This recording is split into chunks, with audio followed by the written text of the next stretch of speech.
Bloggy Friend Show.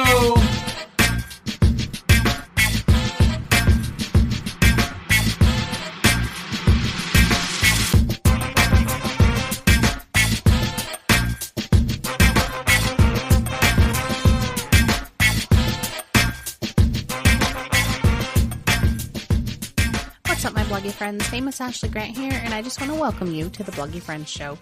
We're so excited to have you join us on this journey of sharing our knowledge and experiences with you.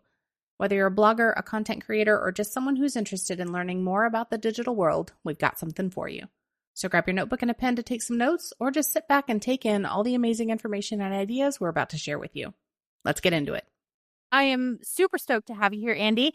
We have Andy with Empire Flippers, and he's going to be talking to us all about what it is that Empire Flippers is and how you can actually use it to make money. So, Andy, welcome to the show.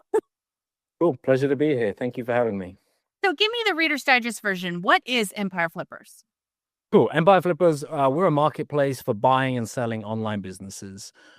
So we sell anything from e-commerce stores, Amazon businesses, SaaS, agencies, all kinds of things.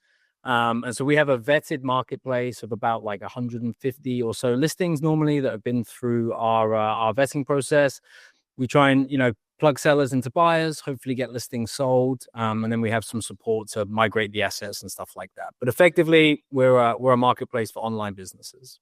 Awesome. Now, at some point, was it mainly like niche websites and blogs, or was it always all those things? Yeah, so definitely our heritage was on like niche websites and small content sites. And we have two US founders, and they were like kind of building out small sites themselves. And basically kind of built Empire Flippers, or actually it was originally called AdSense Flippers because they were kind of AdSense sites. And they built out the marketplace initially to sell their own little sites that they were building. And then it kind of like snowballed from there. They had people asking them, hey, could I sell my site on your marketplace as well? And that's probably 11, 12 years ago now. And we've just kind of grown from there. Wow. So if someone decides that they do want to sell their website, what's the first steps that they take with Empire Flippers? So if somebody wants to sell their site or their online business, then they would submit well, first of all, they could get a valuation on our website. We have a valuation tool. And then they would effectively submit their business to our vetting process. So everything that goes on our marketplace goes through our vetting process first. We actually only list somewhere around like 5% of the businesses that get submitted to us. And basically, we obviously have a bunch of kind of checks and things that are quality checks. And we'll also only kind of list the business if we think we can get it sold at a price which like makes sense for the seller as well. Now, how does the vetting process work? Like, is it really extensive, or is there like a lot of things that someone would have to have ready to go in order to go through that vetting process? So it's pretty extensive. We probably have the most stringent vetting in the industry, but we also have like a pretty big vetting team, and we give a lot of support and guidance through the process. So there's not really too much that anyone needs to have ahead of time because, for example, we'll, via API, we connect to a lot of the main platforms like Amazon, Shopify, these kind of things. We'll help build out the P&L, and we kind of guide through the process with Q&As and stuff like that. So like it is some work, I won't lie, but our team will kind of guide people through each step. I'm curious, what kind of numbers are you looking for in order to actually have someone be willing, or not willing, but able to put their website on your marketplace? Yeah, so we have like a pretty wide range. So our kind of minimum profit requirement is $2,000 a month, right? So at an average valuation, which obviously depends on a lot of things, but that's probably somewhere in the 50 to 70, 80K list price, depending on the business. So we have kind of like those high 5-figure sites, and we go kind of right up to 7 and sometimes 8-figure sales as well. So you said that your roots are in AdSense. So how would you evaluate if someone was getting $2K a month, let's say, from service sales or something like that? Yeah, I mean, well, that is quite a long time ago now that kind of our heritage was in niche sites. So we have a evaluation tool which is kind of specific to each monetization, and our vetting team, these days they probably see more e-commerce businesses or SaaS or things like that than they do niche sites because kind of Google crushed a lot of those sites in the last couple of years, so it's not quite as big as it was. Yes, I like to call it the anything but helpful content update because Right. it's definitely hurt a lot of websites. So are you seeing like an uptick in people wanting to sell their websites because of Google, or it just happens to be, anybody could sell at any time? Yeah, I mean, I think, well, initially, kind of after that, which I think was kind of September 2023, I mean, to be honest, a lot of the sites were just not sellable because some of the drops were so crazy.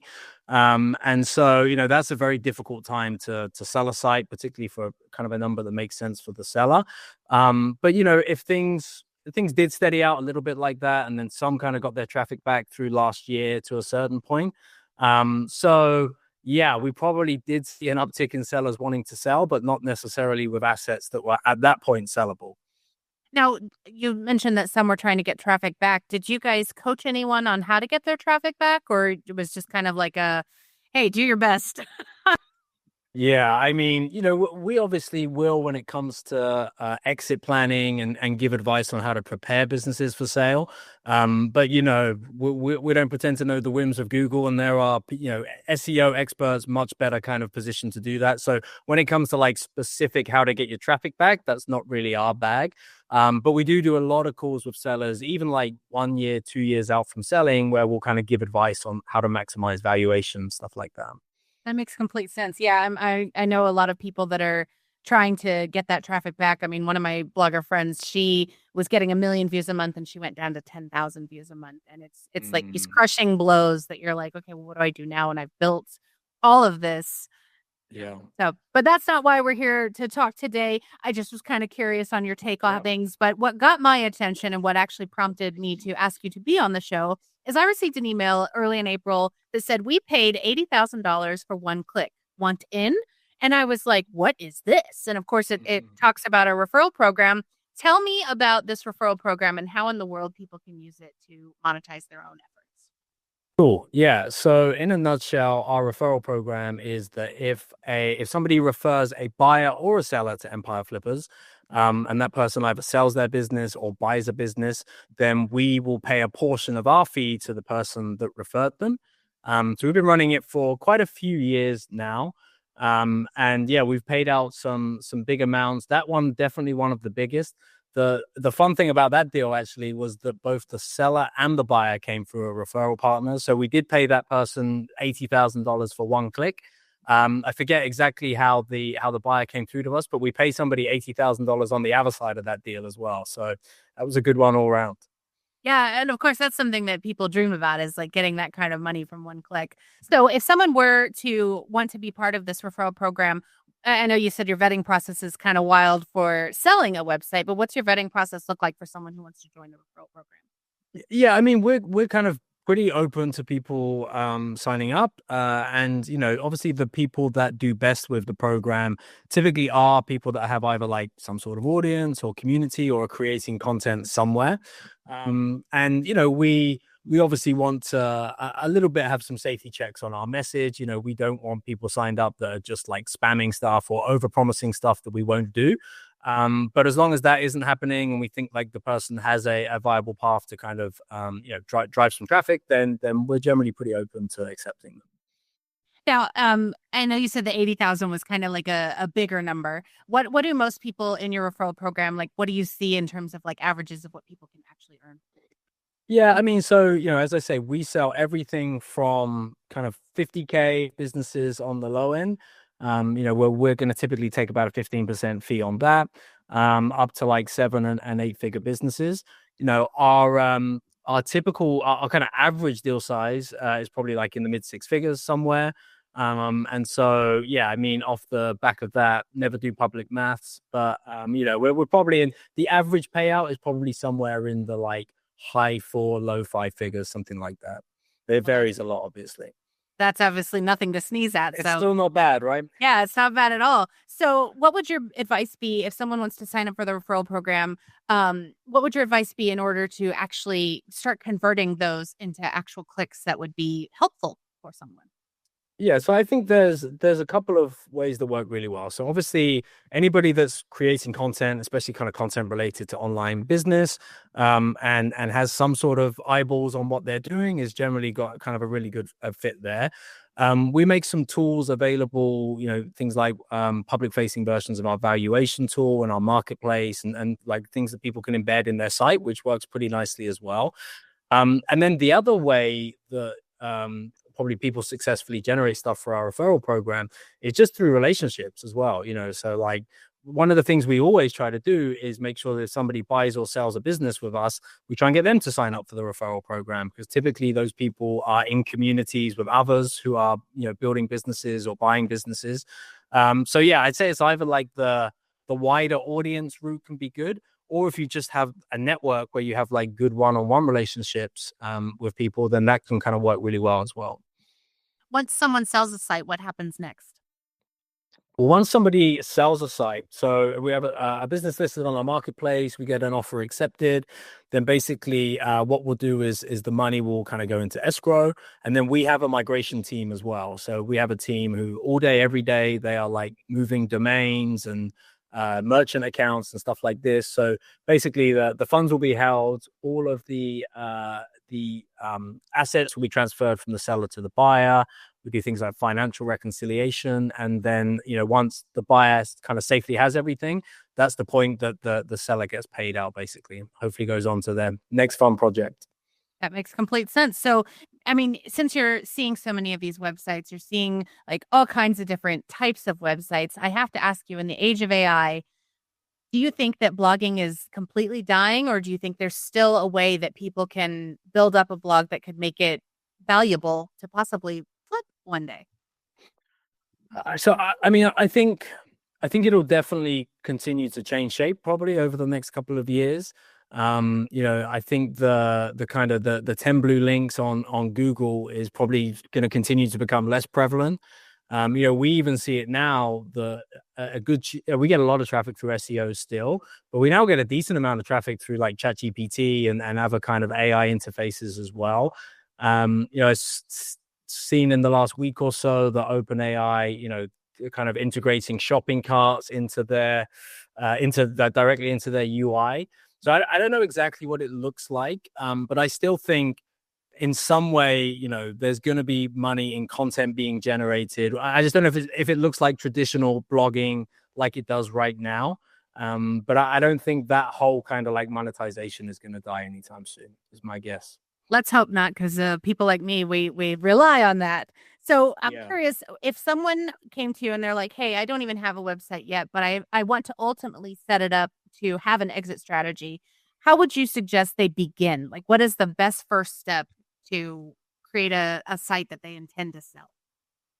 Yeah, I think when someone's really, really starting, it's kind of like just get started somehow, and probably don't worry too much about that. But I think, once someone has a little bit of traction and is thinking, okay, I do want to kind of build this to sell, some things that we normally advise people are things like, don't be the single point of failure in your business, right? So if you are an owner operator and you're working 40 hours a week and you're kind of doing everything from the content to the ads to what have you, like that's very difficult to sell, because the number one question a buyer asks when they look at a business is like, what happens if I take the seller out of this business, right?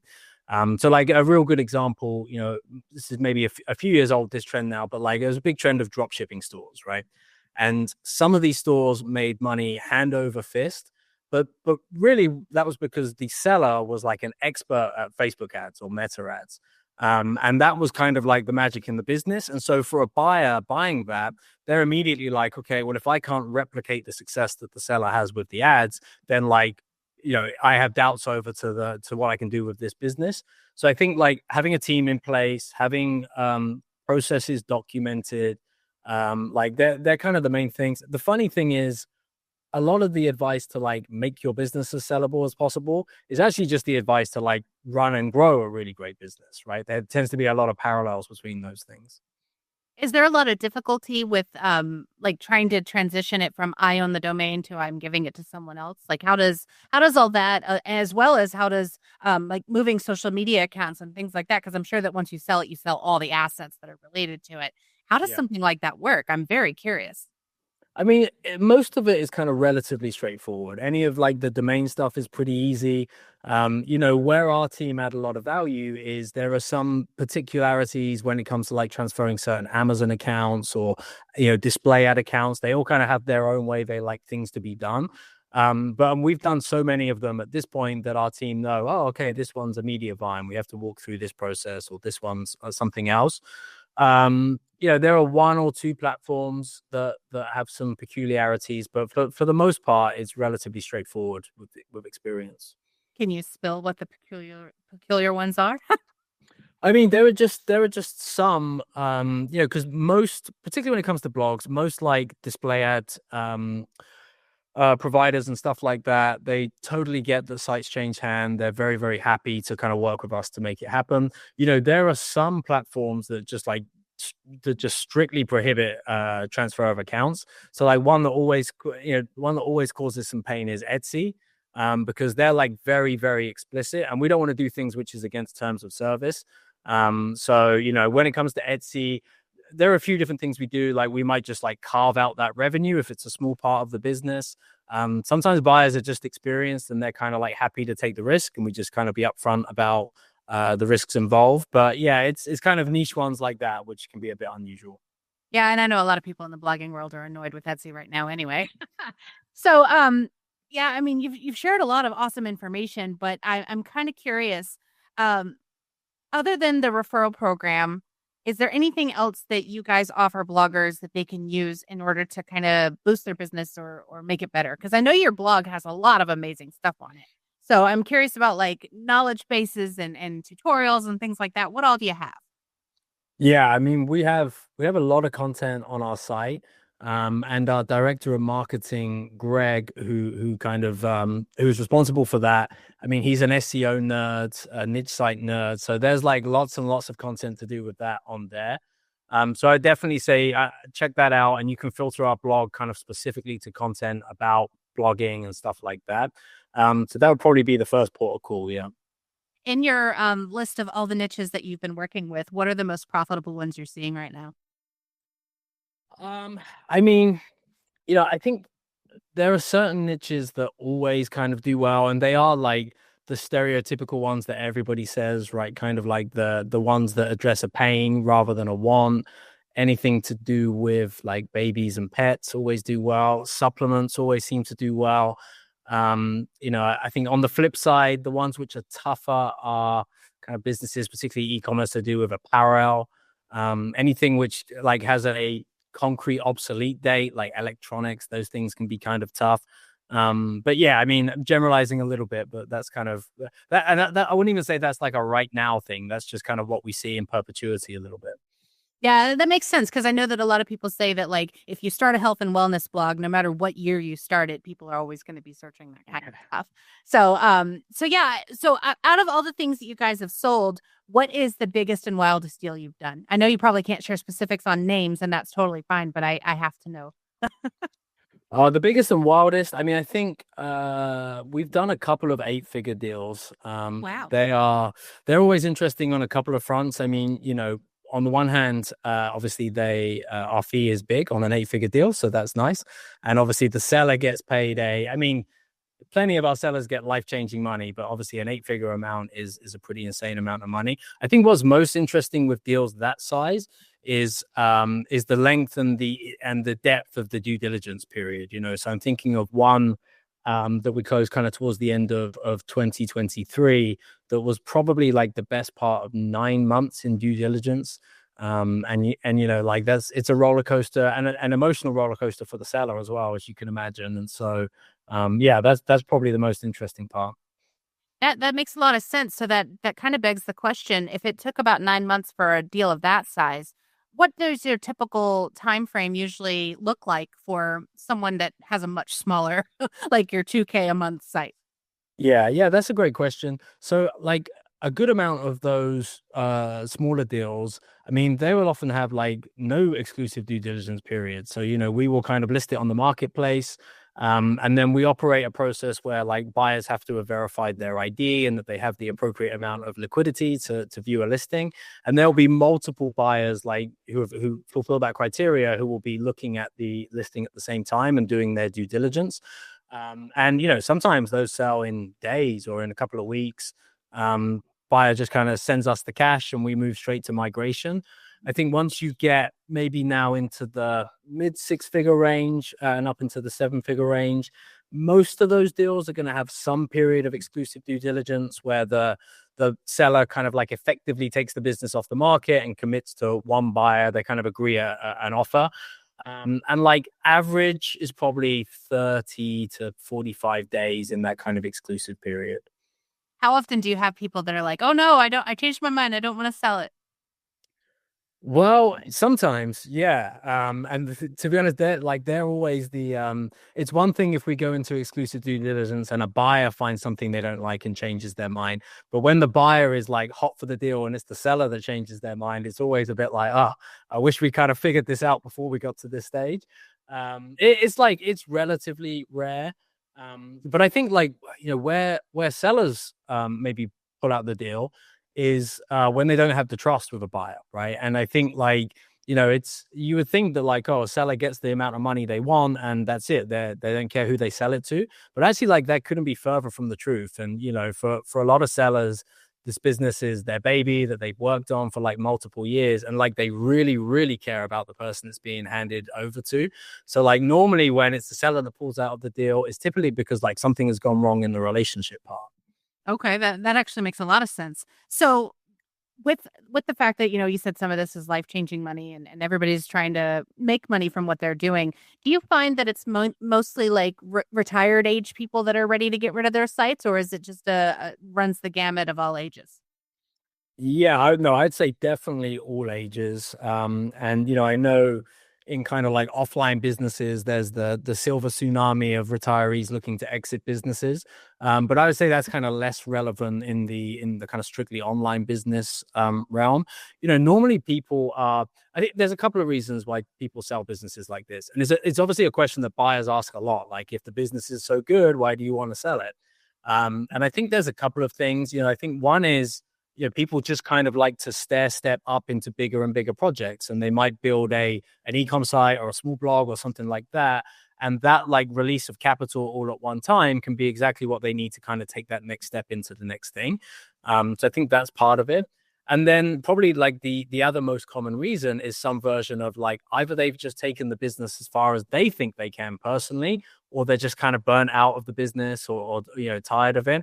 And some of the best deals we've done are where the seller, let's say the seller is a Facebook ads expert, to kind of go back to my example. And they think they've tapped the business out. This business can't be operating any better on paid ads than it is at the moment. So they think they're getting a great deal, but maybe they've built a decent sized email list, but done nothing with it. And maybe the buyer is an email marketing expert. And so they think they're getting a nugget of gold because they're oh, this guy hasn't even scratched the surface of the email list. So I think it's just it's kind of those things. It's because sometimes someone's skill set can kind of think they've taken it as far as it can, but there's more in there for someone else. Well, you've actually mentioned two different assets. You've mentioned Facebook ads and you've mentioned an email list. How many assets would you recommend that someone has in order to make their website more profitable? Do they need to be on all the social medias? Do they need to be on TikTok and the YouTube and the podcasts and all the things? What do you think about that? So I think it's a balance, right, with anything, which is, if you kind of run off in 100 different directions, then it's kind of tough to excel at anything. But again, to kind of tie this back to your what does blogging kind of look like in the future question, I think now more than ever, any kind of owned asset you have is more valuable than ever. And so I do think email list is probably still the most important. Because you obviously, that's they say that the gold is in the list, right? And I think with good reason. So I think buyers like to see that. And then, you don't necessarily have to be crazy active on all of the social platforms, but I think if you can kind of in a low maintenance way just start to build an audience on some of them, then it only helps. It's probably not as impactful as the email list, but it all helps at the moment.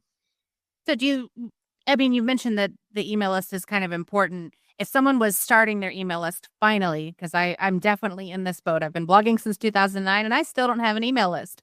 What would you recommend to a person who is just starting their email list that they've already had their website forever and they want to begin it? Do you have any advice that you could share on that? I mean, I think the advice would be like just to build it. I don't think just having it is obviously better than not having it. And you could even having it running on like relatively on a maintenance mode where maybe, it doesn't have to be like emailed to every day. And you probably want some sort of touch points to kind of keep it active. And so that, particularly when it comes to discussing with a potential buyer, they can see that it's not just like a stale list that was built several years ago. But in a way, when it comes to selling, you maybe don't want the list to be completely tapped out because that's an opportunity for a buyer then to kind of do something with it. So with an email list, I imagine the asset goes to the buyer, like that list. I don't know if this question's going to make sense, so please humor me. Does the person who sells that list still gain access to those names, or are they expected to just, once you've sold it, you let it go, man? Yeah, definitely the latter. They're expected to kind of like hand it over, and then they're kind of done with it. And a typical non-compete that a seller agrees to when they sell a business through us is 3 years. And I think like any use of the list would for sure be a breach of that kind of non-compete agreement. Oh, okay. So that's interesting to note. So when someone sells their website, they're not supposed to basically start in that same niche for 3 years? Yeah, that's right. What if they already have other assets in that niche? Like, does that then, how does that work? Yeah, so there's a couple of ways that we can go about it. One is either we can kind of roll it up into one big listing if the seller's open to doing that. If not, then what they have to do is just kind of be upfront with that about potential buyers. And then it will be down to like whether kind of buyers' comfort levels with that. And we do deals sometimes where the non-compete will be like slightly elaborated to like carve out specific things and like can do this, can't do this. So yeah, that can happen. Okay, yeah, I was curious because I have a friend, she just sold a keto blog and now she's selling a yoga blog, but they're both technically speaking in the health and wellness space. So I was curious if like those would trigger your non-compete or not. I mean, it's one of those things that's open to interpretation. And really it comes down to what like the buyer is or isn't comfortable with. And I think to avoid surprises for either party in the future, it's just best to be upfront between each other about that and then buyers can say, yep, I'm comfortable with that, or no, I'm not, and they can do specific carve outs or whatever. So yeah, basically it sounds like with all things selling, transparency is key. 100%. And yeah, I mean, nothing tanks a deal faster than like one side or the other thinking that the deal is all based on trust, right? Well, it's based on contract, but when it comes to closing the deal, is like trust is a huge factor.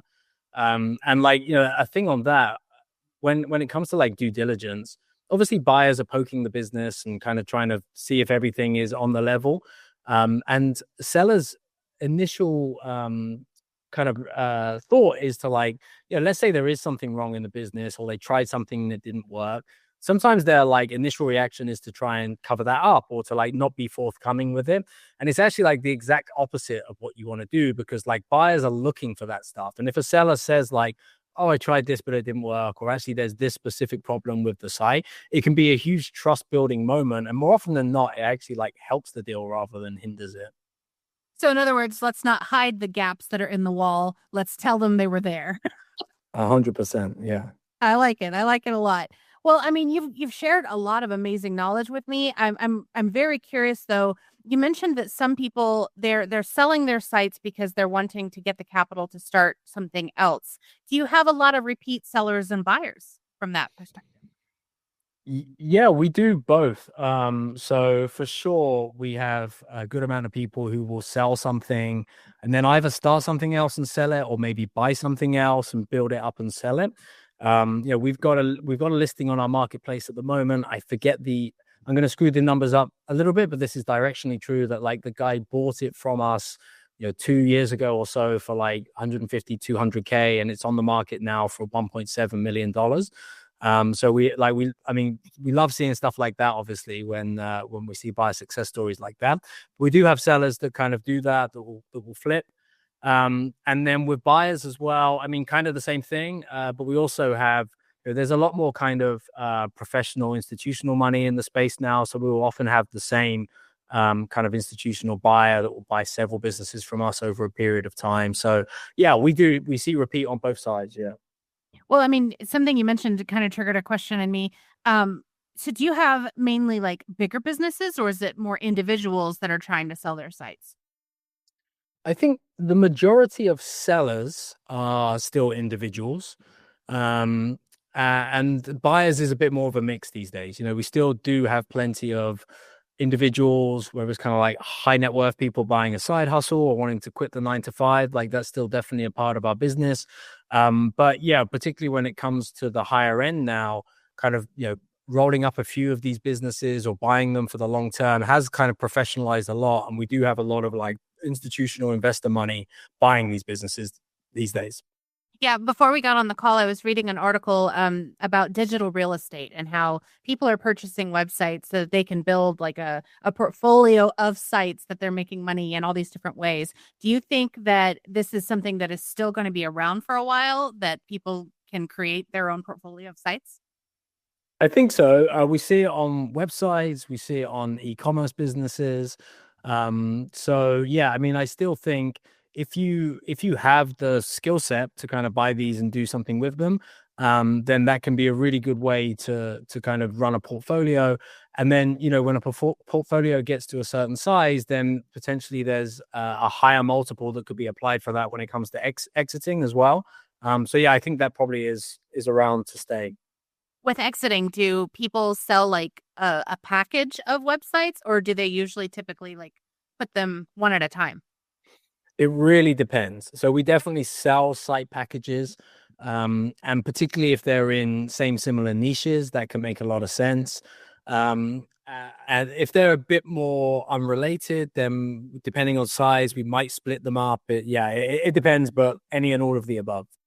Well, we'll definitely be linking the valuation tool that you mentioned in the show notes, and any other links that you can think of. We'll talk about that after the call, and let me know what you think I should link to for people to learn more. But before I let you go, is there any bit of advice that you haven't shared yet that I didn't ask about that you think that we should really make sure people are hearing? I think we talked about it a little bit, but I think probably the main thing is that, you really can build a business to sell, and it might mean that you do some things differently than if you didn't have that in mind. And we're super happy to talk to people, even if they're like relatively early stage in their journey of building. And so, yeah, like you say, it'd be great to link to our valuation tool. And if anybody off the back of that would like to talk to one of our team about, specifics of things they could be doing, even if they're 2-3 years out from exiting, then like I'm very happy to facilitate that. And we kind of love having those conversations.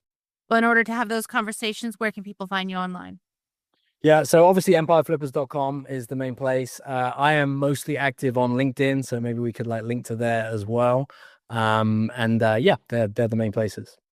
Well, I appreciate all the things that you've shared here today. Everything that you shared kind of makes me want to start another website and get it ready to sell. So I hope that people will listen to this and be inspired at the possibilities, because, I mean, let's face it, even though Google is causing a bunch of havoc, there's still so many opportunities, like you said, in content. So Andy, thank you for being here and chatting with me. Pleasure. I enjoyed it a lot. Thanks, Ashley. Well, my bloggy friends, I hope you enjoyed all the insights our guest had to share with you. To get the show notes for this and all episodes, go over to famousashleygrant.com/podcast. And until next time, may your page views be high and your bounce rate be low.